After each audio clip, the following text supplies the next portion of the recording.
हम खोलेंगे पवित्र शास्त्र बाइबल की पहला कुरिन्थियों उसका 12वां अध्याय है और हम मन करेंगे 12 वचन से 1 Corinthians chapter 12 verse 12 onwards। क्योंकि जिस प्रकार देह तो एक है और उसके अंग बहुत से हैं, उस एक देह के सब अंग होने पर भी सब मिलकर एक ही देह है, उसी प्रकार मसीह भी। ये जो यूनिटी के बारे में, एकता के बारे में परमेश्वर ने जो सुंदर मिसाल दिया है, शरीर के जो अलग अलग अंग हैं, कोई हाथ है, कोई पैर है और कोई जो है कंधा है, कोई सर है, कोई पांव है, कोई टांग है, कोई पैरों की उंगलियां हैं, कोई हाथों की उंगलियां हैं। तो हमारे खुद के शरीर के अंदर ही अलग अलग क्या है, अंग हैं। अगर हम गौर करेंगे तो कुछ अंग जो है अंदर है, कुछ अंग क्या है, बाहर है। और परमेश्वर की तुलना मसीह के साथ करता है, मसीह की कलीसिया के साथ करता है कि हम लोग जो आपस में यहाँ पे कलीसिया में आते हैं, हम एक दूसरे को ब्रदर और सिस्टर कहते हैं। तो हम लोगों का आपस के अंदर कैसा रिश्ता होना चाहिए, कैसा संबंध होना चाहिए, उसके विषय में परमेश्वर हमें कुछ समझाने की कोशिश कर रहा है। और एक एक अंग जो है सब मिलके पूरा शरीर बन जाता है। हाथ नहीं कह सकता कि मैं सबसे कीमती हूँ, पैर नहीं कहता कि भाई मैं चलने का काम करता हूँ, कहाँ भी आना जाना है तो मैं ही काम करता हूँ, और पेट ये नहीं कह सकता कि भाई पूरा खाना जो है मेरे अंदर जमा होता है और फिर मैं उस खाने को क्या करता हूँ, अगर हजम न करूँ तो शरीर के सारे अंगों को क्या बोलेगा, शक्ति नहीं मिलेगी। दिल ये नहीं कह सकता कि मुझे तेरी जरूरत नहीं है, क्योंकि मैं हार्ट बीट पंपिंग करता रहता हूँ, पूरे शरीर के अंदर खून पहुंचाता रहता हूँ, ऑक्सीजन वगैरह पहुंचाता रहता हूँ। आंख ये नहीं कह सकती कि भाई अगर मैं न होती तो क्या बोलते हैं, पूरा शरीर जो है कहीं पे भी गिर सकता था, पहाड़ की चोटी से नीचे या सड़क से नीचे, और पूरे देह की मृत्यु भी हो सकती थी।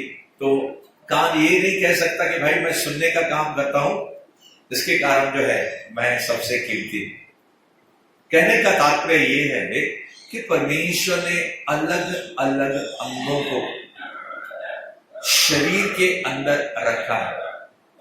यहां तक कि जो अंग लगते हैं कि सबसे छोटे हैं या किसी काम के नहीं है, जैसे हमारे सर के बाल होते हैं, या फिर 5 उंगलियों के अंदर सबसे जो छोटी उंगली रहती है जिससे हम लोग कचरे को उठाते हैं दोनों हाथों से ऐसे करके।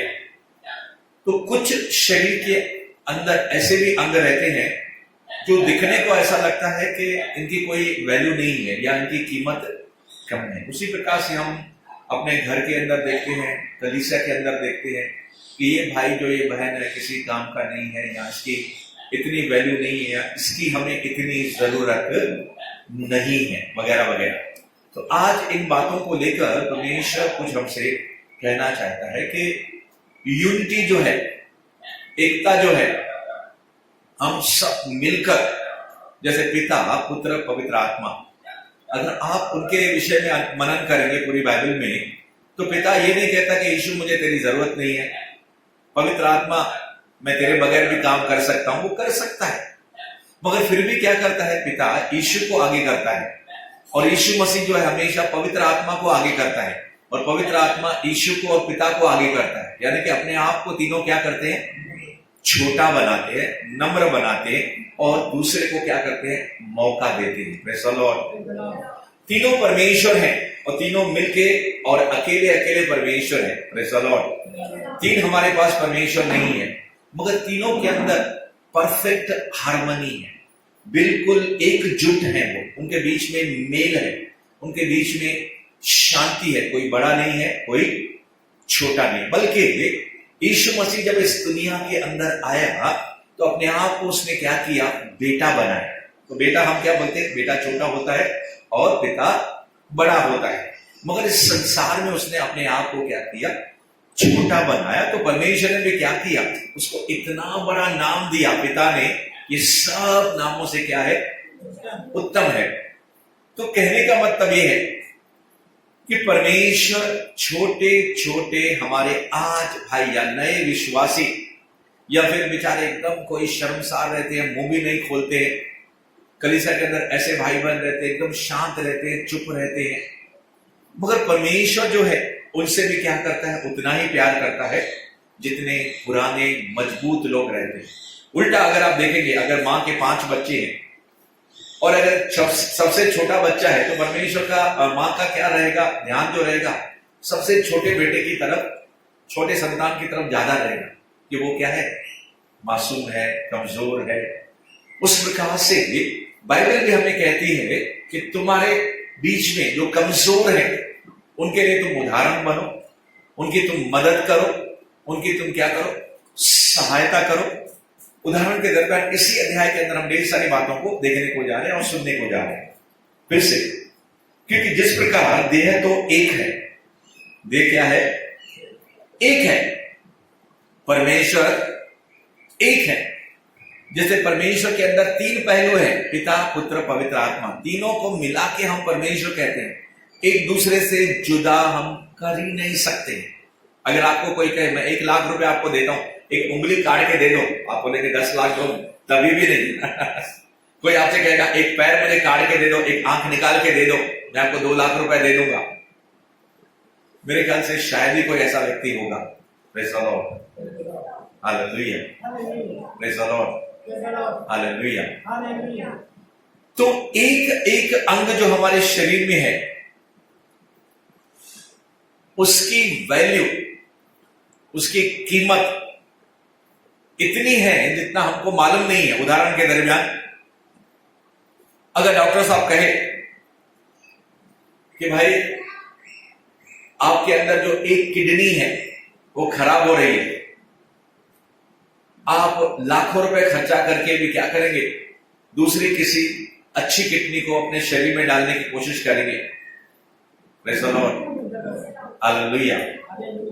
या फिर डॉक्टर साहब कहेगा आपके दिल के अंदर जो वॉल है, एक वॉल खराब हो गया, हम उसको आर्टिफिशियल यानी कि नकली एक वॉल डालेंगे या एक स्प्रिंग डालेंगे या उसको बोलते हैं स्टेंट डालेंगे, उसकी कीमत 50,000 रुपए है, या हमारे ऑपरेशन का कीमत 2 लाख रुपए। आप कहोगे डॉक्टर साहब लाखों रुपए ले लो, मगर मेरे पति को क्या कीजिए, मेरे भाई को, मेरी बहन को बचा लीजिए। Praise the lord, hallelujah.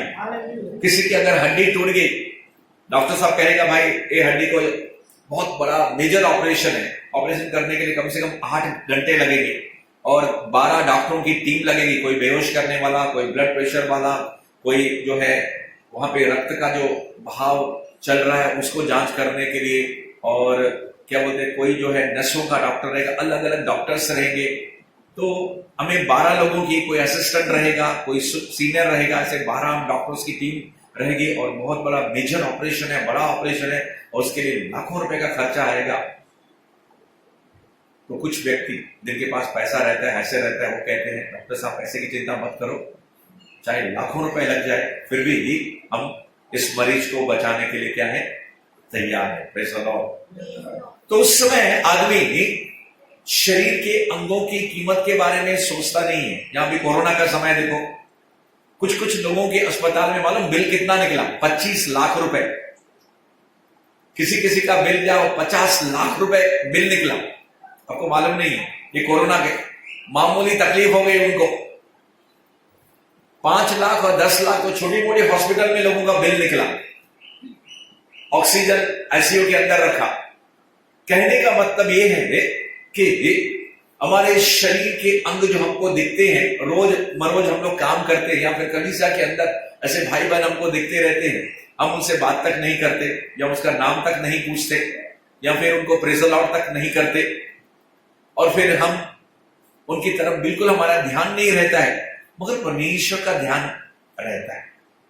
और परमेश्वर चाहता है कि सारी जो कलीसिया है, जैसे शरीर के अंदर अलग अलग अंग, सब लोग मिलके अपना अपना काम करते हैं।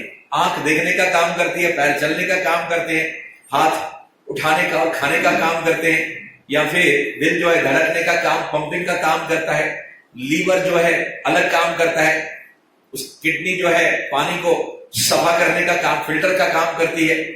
और इसके अलावा जो है पेट के अंदर जो अंतरियां, छोटी अंतरी, बड़ी अंतरी, या फिर हम कहें कि पैनक्रियास वगैरह वगैरह, शुगर लेवल को जो है अलग ऑर्गन्स है हमारे शरीर में जो दिखते तक नहीं है।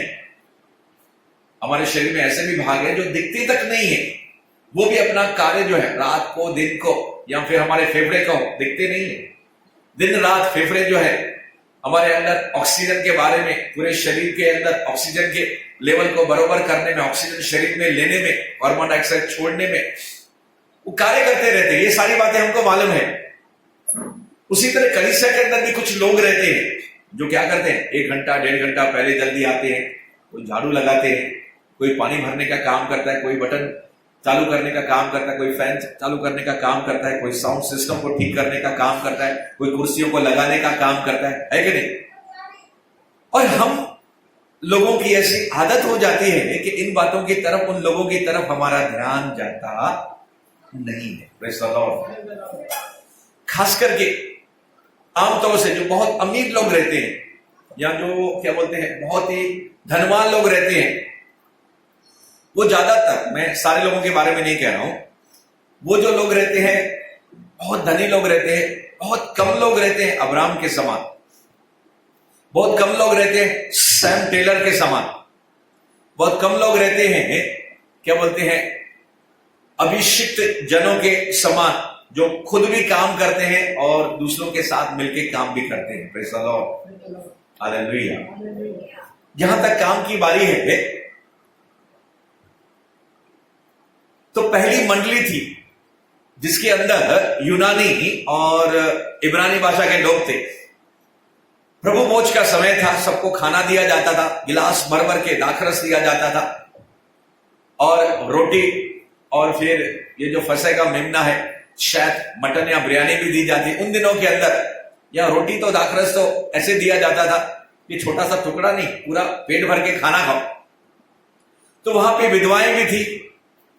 तो यूनानी भाषा बोलने वाले प्रेरितों के पास है, यानी कि पास्टर्स लोग थे, इवेंजलिस्ट लोग थे, भविष्यवक्ता लोग थे, टीचर्स लोग थे, मिशनरी लोग थे। उनके पास जो मुखिया थे, लीडर्स के पास आकर कहने लगे, ये जो इब्रानी लोग हैं उनकी भाषा है इब्रानी, क्या बोलते हैं, यहूदी भाषा है, और हम यूनानी भाषा बोलते हैं।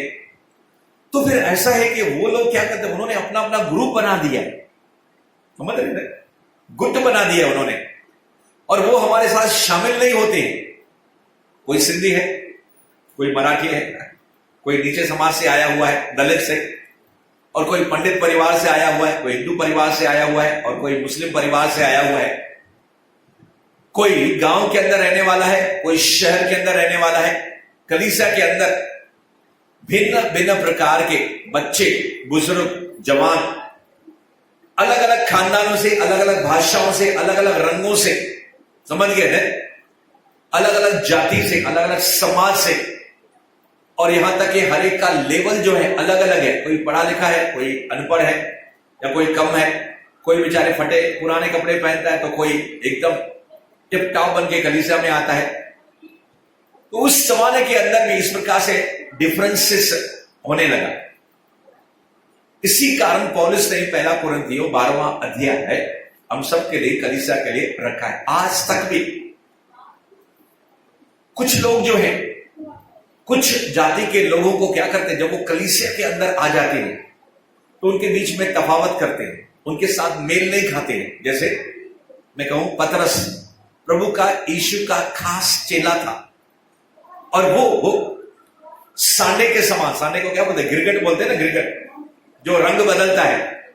अगर वो लाल पत्तों के ऊपर जाएगा तो लाल रंग हो जाएगा, अगर वो हरी पत्तों के बीच में झाड़ पर जाएगा तो हरा पत्ता, यानी कि रंग बदल देता है। वो क्या बोलते हैं उसको, गिरगट बोलते हैं ना उसको शायद वो। तो इस प्रकार से कुछ लोग रहते हैं। हाँ, इसको बोलते हैं हमारी भाषा में, जिधर बोझा उधर सो जा। जैसे राजनीतिक पार्टी, अगर ये पार्टी राज्य कर रही है तो मैं इसको क्या करूंगा, इसके साथ मैं क्या करूंगा, बन जाऊंगा।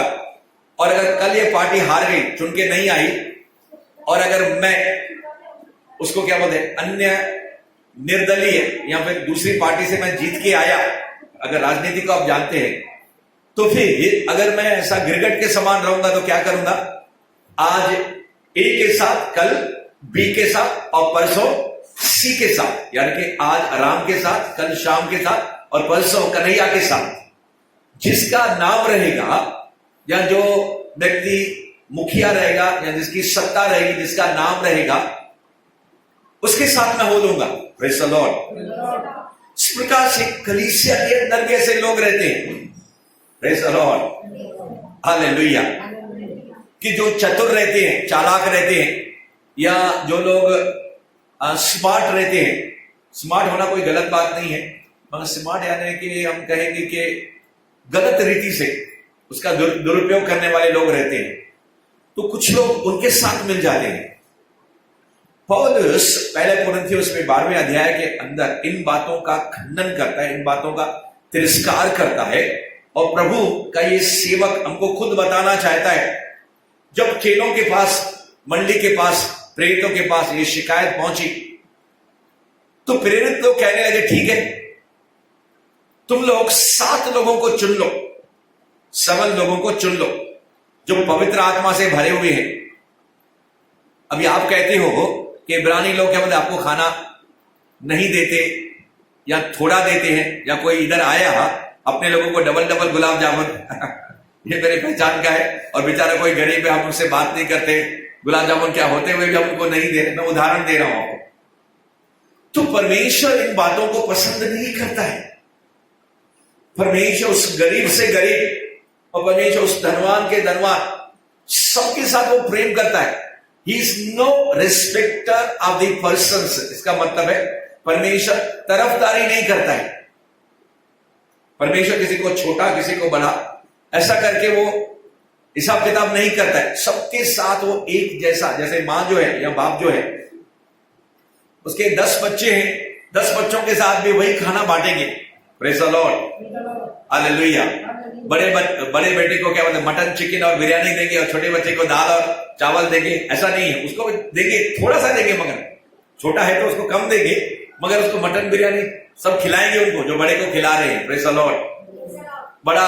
बड़ी बेटी है तो उसको क्या बोलते हैं, नई नई साड़ी या नई नई ड्रेस लेके देंगे, और छोटी बेटी है एकदम, तो उनको कैसे भी कपड़े पहनाएंगे। ऐसे मां नहीं करती है।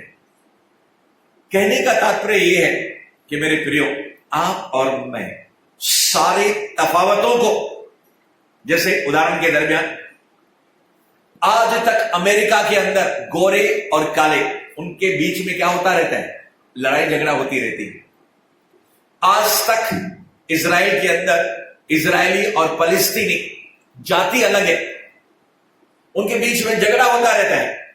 मगर प्रभु कहता है, अब न तुम नर रहे, न नारी रहे, न यूनानी रहे, न इब्रानी रहे। परमेश्वर के लोगों को बाइबल कहती है कि हमें सारे डॉक्ट्रिन्स को, सारे क्या बोलते हैं, सिद्धांतों को जो हमें अलग करते हैं एक दूसरे से, हमको क्या करना है, उनको अपने से अलग करके हमको एक साथ आना है।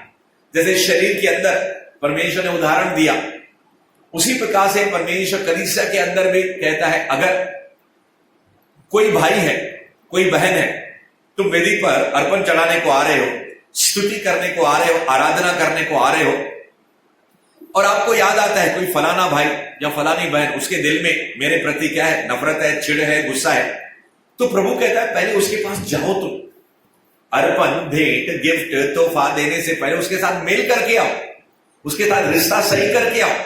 उसी प्रकार से जब प्रभु बोझ भी तुम लेते हो, पहला कुरिन्थियों के अंदर बार बार पढ़ते हैं, तुम क्या करो, उस भाई या बहन के साथ मेल करके आओ और फिर चढ़ावा चढ़ाओ, फिर प्रभु बोझ लो। नहीं तो तुमको दंड मिलेगा, या फिर बाद में हमारी भेंटों को क्या करेगा, ग्रहण वो करेगा नहीं। यहां पे काफी लंबी टीचिंग है। Praise the Lord. कुछ लोग ने हमारा नुकसान किया है, हमने उसका कुछ बुरा नहीं किया है। Praise the Lord. मैं आज इस विषय को ज्यादा टच नहीं करना चाहता, जब वो विषय रहेगा तभी हम आपको बताएंगे। फिलहाल बाइबल कहती है जितना हो सके तुम सबके साथ, सबसे पहले हमारे जो आत्मीय भाई और बहन, खास करके जो कलीसिया के लोग हैं, नंबर 1।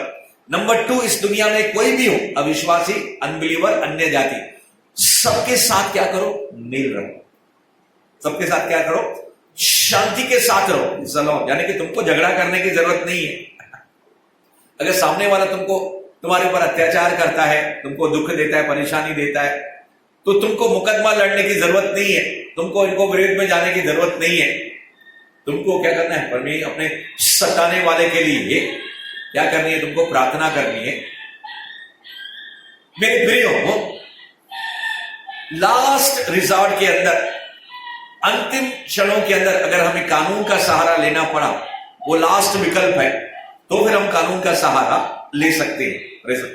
बाइबल हमें मना नहीं करती इस विषय के अंदर। अगर हम कोई हमारे ऊपर अत्याचार के ऊपर अत्याचार कर रहा है और हम सहते जा रहे हैं, और फिर अगर हमें परमेश्वर का आत्मा वचन इजाजत देता है तो हम कानून का सहारा भी ले सकते हैं, एकदम लास्ट रिजॉर्ट में। पहले कोशिश करके क्या करना है?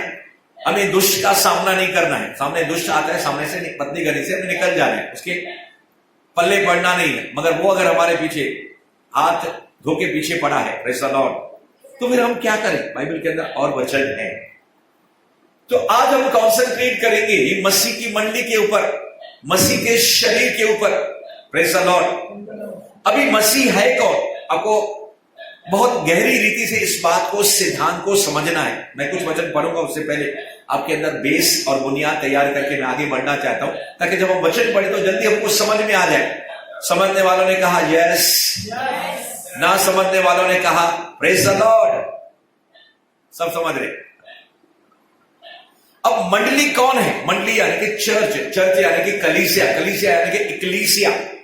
ये सारे शब्दों का मतलब एक ही है, चर्च, कलीसिया, गिरजाघर, या फिर आज की भाषा में मंदिर। असल में 2 की 3 तरह की ये बातें हैं। नंबर 1, एक है ये जो इमारत है, इसको हम चर्च बोलते हैं, या फिर कलीसिया, इक्लीसिया, मंदिर, देवल, अलग अलग भाषा में अलग अलग शब्द बोलते हैं, जो कि इमारत रहती है। ठीक है, कोई कच्ची इमारत बनी है, कोई पत्थर की बनी है, कोई लोखंड की बनी है, कोई ईंट और सीमेंट की बनी है, या कुछ देखते हैं पुरानी दीवारें पत्थरों की, अग्रज के जमाने से मुंबई के अंदर, हमारे भारत के अंदर बड़ी बड़ी चर्चेस हैं, तो उसको हम कलीसिया बोलते हैं। नंबर 2, कलीसिया किसको बोलते हैं? Praise the Lord.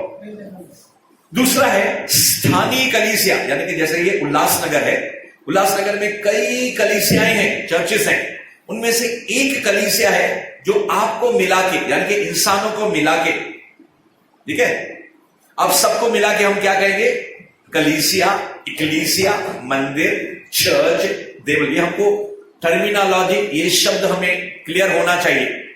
तीसरा, प्रेज़ द लॉर्ड, तीसरा, उल्लासनगर की सारी कलीसियाएं मिलकर, हमारे भारत की सारी कलीसियाएं मिलकर, सारे विश्वासी भारत के, पूरी दुनिया भर में जितने भी कलीसियाएं हैं, यानी जितनी भी विश्वासी लोग हैं, उन सब को मिला के हम कहते हैं यूनिवर्सल चर्च। समझ गए कि नहीं समझ गए? यूनिवर्सल यानी कि दुनिया की एक सारे विश्वासियों को मिला के, चाहे वो काला है, बुरा है, नाटा है, काला बनाया, बुरा बनाया, लंबा बनाया, नाटा बनाया, है कि नहीं? छोटा बनाया, बोलिए, बड़ा बनाया, है कि नहीं? जैसा भी बनाया, सब कुछ क्या किया परमेश्वर ने? अच्छा बनाया। इस बात के ऊपर मैं एक बात कह के आगे बढ़ना चाहता हूं। एक कुरूप लड़की थी, कुरूप यानी कि उसका चेहरा अच्छा नहीं था, उसकी शादी नहीं हो रही थी, हमेशा दोष रहती थी कि मेरे बनाने वाले ने, परमेश्वर ने मुझे इस रीति से बदसूरत क्यों बनाया? बदसूरत, उसकी शक्ल ऐसी थी, कोई शादी करने के लिए तैयारी नहीं था, हमेशा अपने आप को क्या करती? दोष देती थी। यहां पे भी कुछ लोग हैं, शायद आप अपने सूरत के कारण नहीं, या फिर अपने सिचुएशन के कारण, परिस्थिति के कारण, शायद आप परमेश्वर को दोष देते हैं, या परमेश्वर से इस प्रकार से आप कहते हैं कि प्रभु, दूसरे लोग कितने सुखी हैं, दूसरे लोगों के जीवनों में कितने आशीर्वाद है, मैं ही दुखी हूं, मैं ही ऐसा हूं। तूने मुझे, मेरे जीवन में तू काम नहीं कर। इस तरह से हम लोग प्रभु के साथ बातें करते हैं। Praise the Lord. तो इस तरह से वो लड़की थी, मगर बाद में ऐसे लड़के ने उसको पसंद किया। वो विश्वासिनी थी, प्रार्थना करने वाली थी, और जब प्रभु के वचन को उसने सुना तो हर बात में परमेश्वर का धन्यवाद करना उसने शुरू किया। और फिर ऐसा दिन आया, ऐसा राजकुमार शहजादे के समान, ऐसा सुंदर, ऐसा रईस, ऐसा बोएज के समान।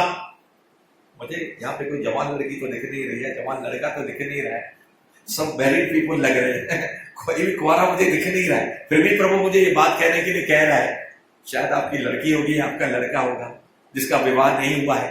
हाँ, एक जवान दिख रहा है। Praise the Lord. काफी है, एक जवान काफी है।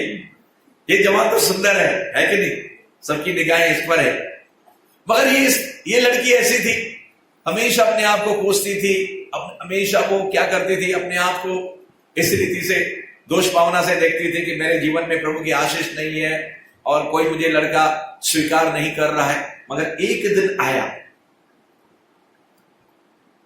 वो एक दिन ऐसे आशीषों को लेकर आया कि जैसे रूत ने कभी सोचा नहीं था कि बोएज उसको मिलेगा, उस परिवार के अंदर यीशु मसीहा आ जाएगा, धनवान उसको मिलेगा।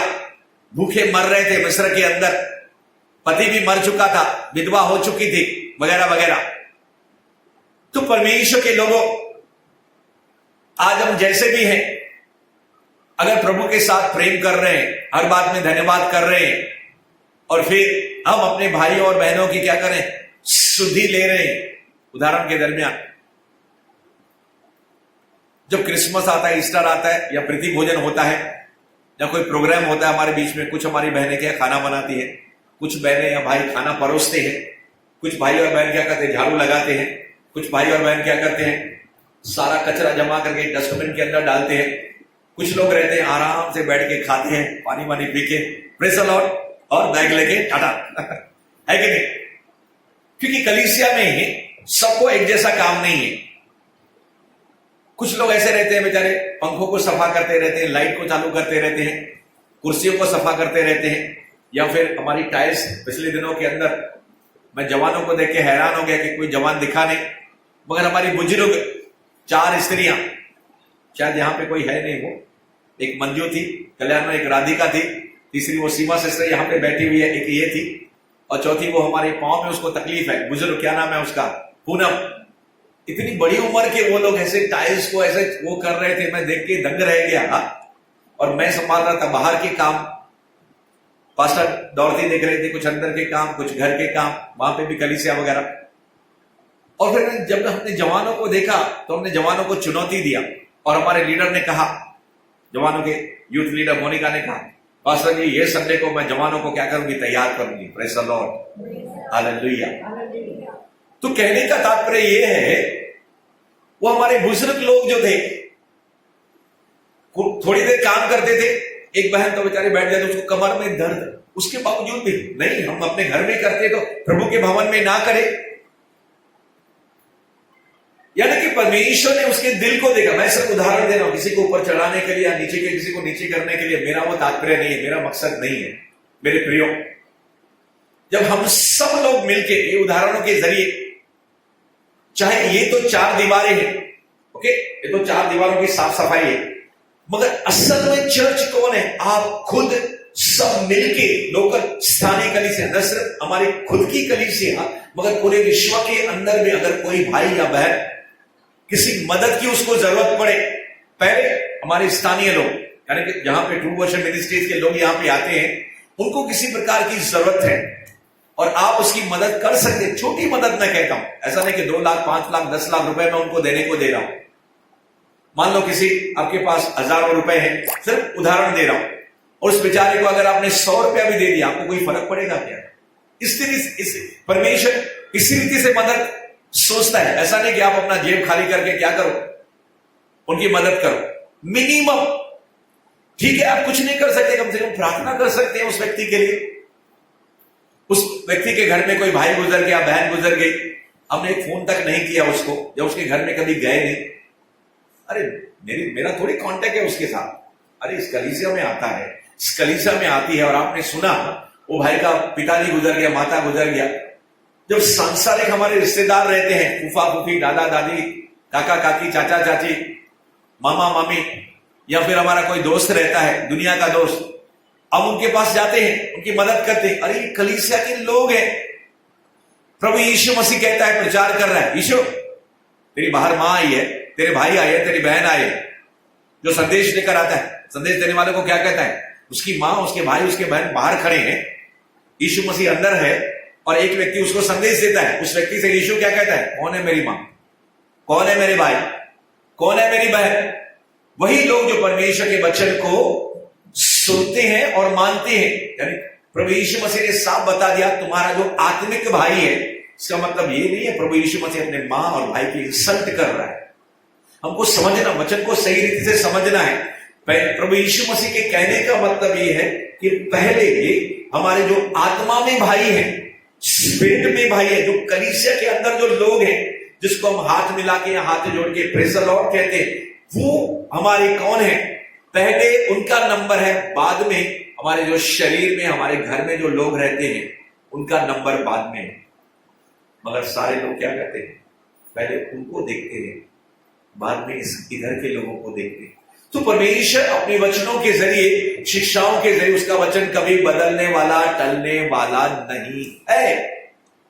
अगर हमारा ध्यान, हमारा नजरिया जैसे दुनिया चलती है या जैसे बचपन से हमने सीखा है, हम वैसे ही करते जा रहे हैं, तो आज हमें मन फिराने की जरूरत है कि प्रभु, कई बार मैंने भी ऐसा किया है, मगर आज मुझे तू अपने भाइयों के लिए, अपने बहनों के लिए मुझे तू बोझ दे रहा है। उदाहरण के दरमियान प्रभु का अभिषिक्त जन आज प्रभु के पास है। कल यानी कि बीते कल में जब इस दुनिया में था, बहुत बड़ा प्रभु का सेवक किसी अन्य विश्वासी, अन्य कलीसिया का विश्वासी, जब उसके तकलीफ के बारे में या वो व्यक्ति उसके पास आता था और उसे कहता था, ब्रदर, प्रभु के सेवक, प्रभु के भविष्यवक्ता, प्रभु के अपोस्टल, प्रभु के सुसमाचार सुनाने वाले प्रभु के जन, मेरे लिए प्रार्थना करो, या फिर मुझे फलानी बीमारी है, वो व्यक्ति उसके लिए आंसू बहाना शुरू करता है, रो रो के परमेश्वर से प्रार्थना करता है। कहने का मतलब है दूसरे की तकलीफ, दूसरे की समस्या, मगर उसको क्या समझ रहा है? अपना भाई, अपनी बहन, उसकी समस्या खुद की समस्या समझ रहा है। उदाहरण के दरमियान बाइबल के अंदर अभी लिखा है, मैं आपके लिए पढ़ने को जा रहा हूं। क्या लिखा है? क्योंकि हम सबने, क्या यहूदी हो या यूनानी, क्या दास हो क्या स्वतंत्र, एक ही आत्मा के द्वारा एक ही देह होने के लिए बपतिस्मा लिया। हेलो, हमने एक ही आत्मा के द्वारा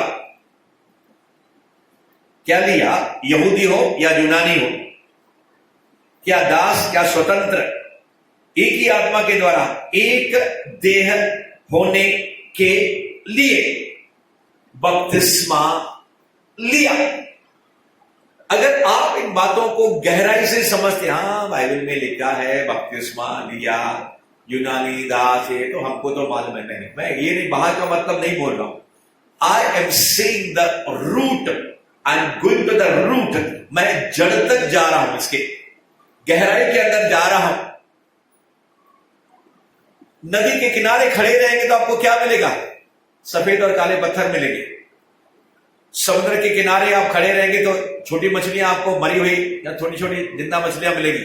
मगर अगर आप गहराई में जाएंगे, गोताखोर के समान ऑक्सीजन के सिलेंडर पहन के, वो लाइट लगा के समुद्र के तह तक जाएंगे, आपको सीप मिलेंगे। शायद आपको अगर ड्रिल करेंगे, समुद्र के अंदर, दूर अंदर तक जाना पड़ता है, शायद आपको पेट्रोल भी मिलेगा। हमारी कंपनी ने ऐसे ऑयल फील्ड्स लगाए हैं, समुद्र के अंदर ड्रिल करते हैं, वहां से पेट्रोल निकालते हैं। अगर आप समुद्र के तह तक गए तो शायद आपको खजाना भी मिल सकता है, मगर समुद्र के तह तक जाना क्या आसान है क्या? हाँ? बाएं हाथ का खेल है क्या ये? बहुत मेहनत करनी पड़ती है। परमेश्वर के लोगों, प्रभु के जन, उसकी औलाद, उसके संतान, उसके चुने हुए दास दासियां, उसके किंगडम, उसके राज्य, उसके फैमिली के लोग जो आप यहां पे आए हैं, what God wants to speak today, आज शाम के समय जब आप अपने समय को निकाल के यहां पे आए हुए, क्या परमेश्वर गूंगा बहरा नहीं है? परमेश्वर आपसे बात करने के लिए यहां पे आए और आप उसकी आवाज सुनने के लिए यहां पे आए। दूसरे लोग नहीं कर रहे हैं, नहीं, मैं करूंगा। और उस स्पिरिट से, उस आत्मा से वो प्रभु का सेवक भर भर के आहे भर भर के उस सेवक के लिए, जिसका बेटा या बेटी बीमार है, प्रार्थना कर रहा है। और परमेश्वर ऐसे दिल वाले के प्रार्थना को सुन रहा है और उसके सेवक को या उसके बेटे या बेटी को जो दूर स्थान के अंदर है, उसको चंगा कर रहा है।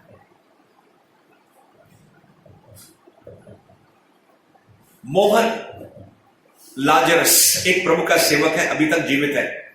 एक अस्पताल में गया मरीज को देखने के लिए। जब देखा तो आत्मा में उसने महसूस किया कि मौत की आत्मा उस व्यक्ति के ऊपर मंडरा रही है, यानी कि थोड़ी देर के बाद ये व्यक्ति मर जाएगा। पवित्र आत्मा ने कहा उससे प्रार्थना करो।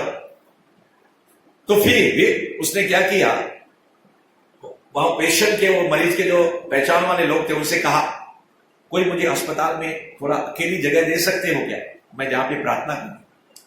ऐसा कुछ कोना उसको मिल गया। उस अस्पताल के कोने में जाकर वो दुष्ट आत्मा से, मौत की आत्मा से क्या करने लगा, लोहो ना रा बसु हो नो रोबो, कुछ मिनटों तक क्या कर वॉरफेयर करता रहा, युद्ध करता रहा। चाहता तो सादी प्रार्थना करके वहां से चला जाता था, या फिर घर पे जाकर घुटने टेककर क्या किया, उसके लिए प्रार्थना कर सकता था। दूसरे की जान जाने वाली है,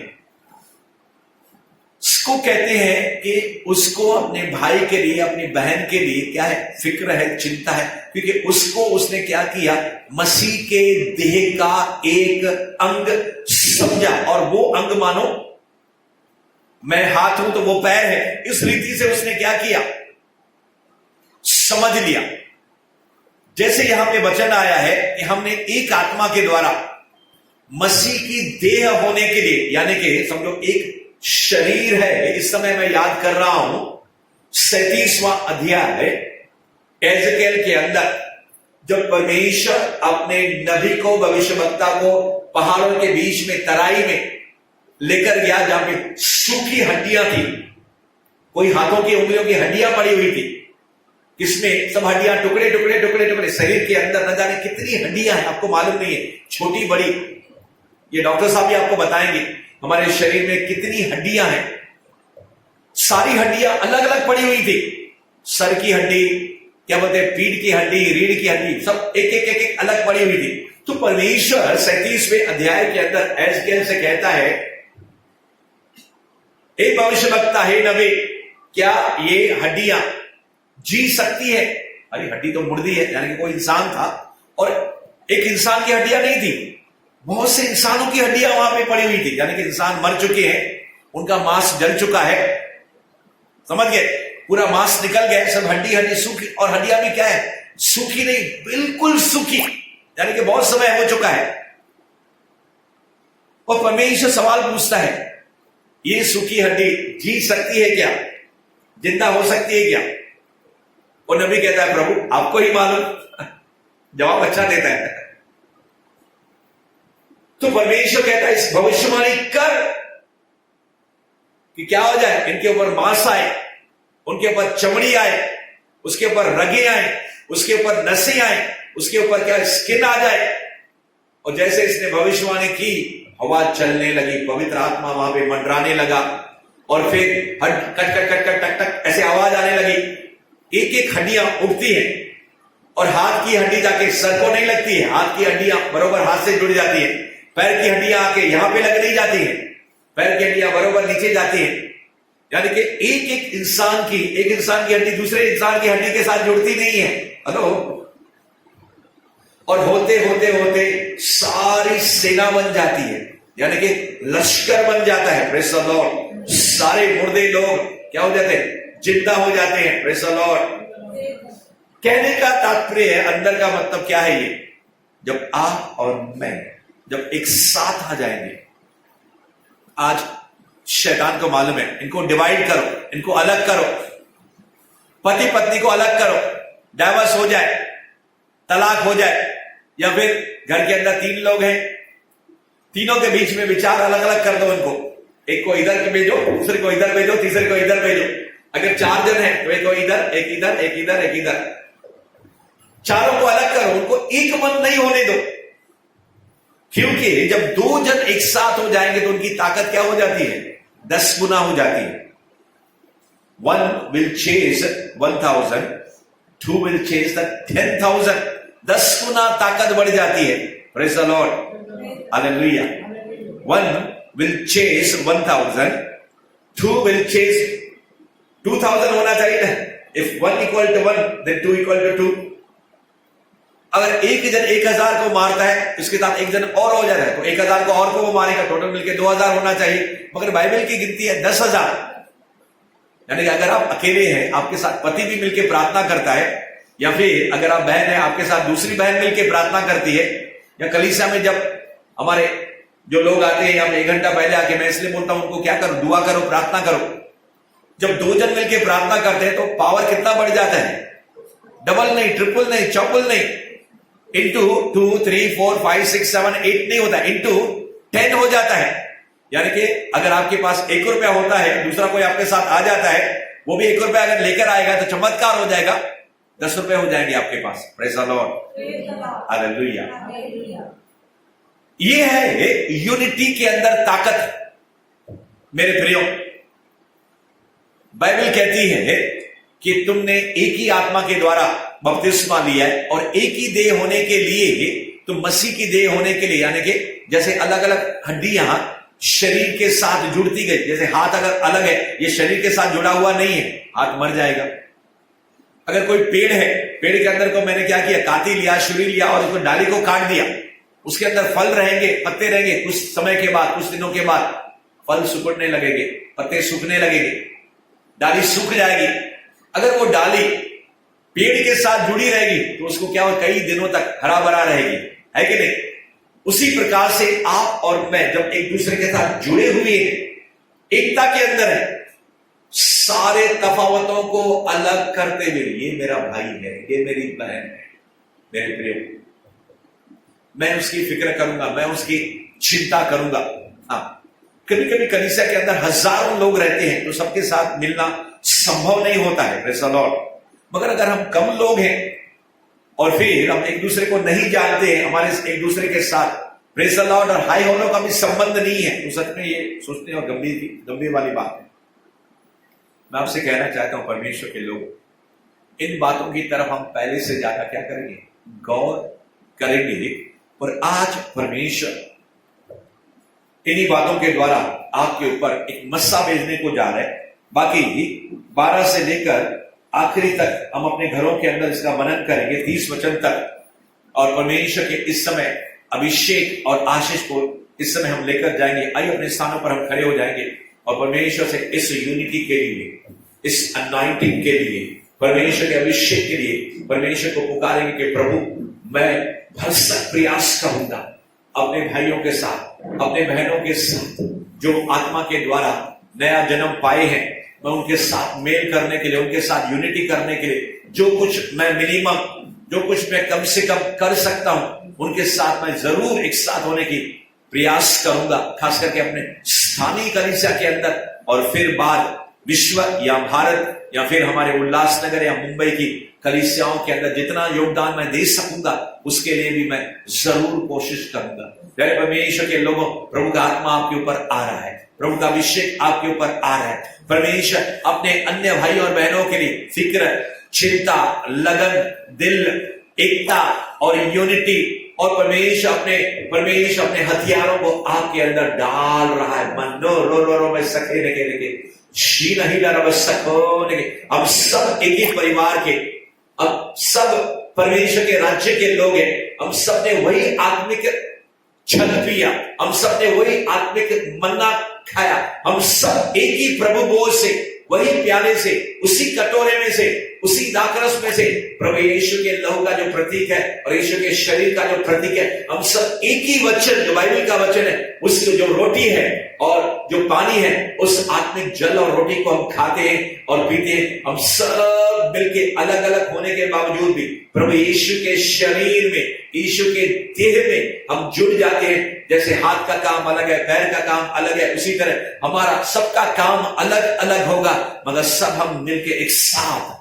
जब आएंगे, शैतान के साथ हम युद्ध करेंगे, सब समस्याओं का सामना करेंगे। हम अकेले नहीं, मिलके टीम बनके, देह बनके शैतान के साथ हम सामना करेंगे, तो शैतान हमारे सामने से भाग जाएगा।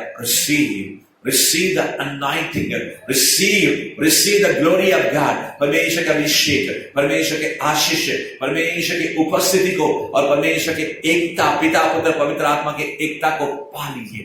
और somebody say yes Lord, प्रभु यीशु के नाम में आमीन।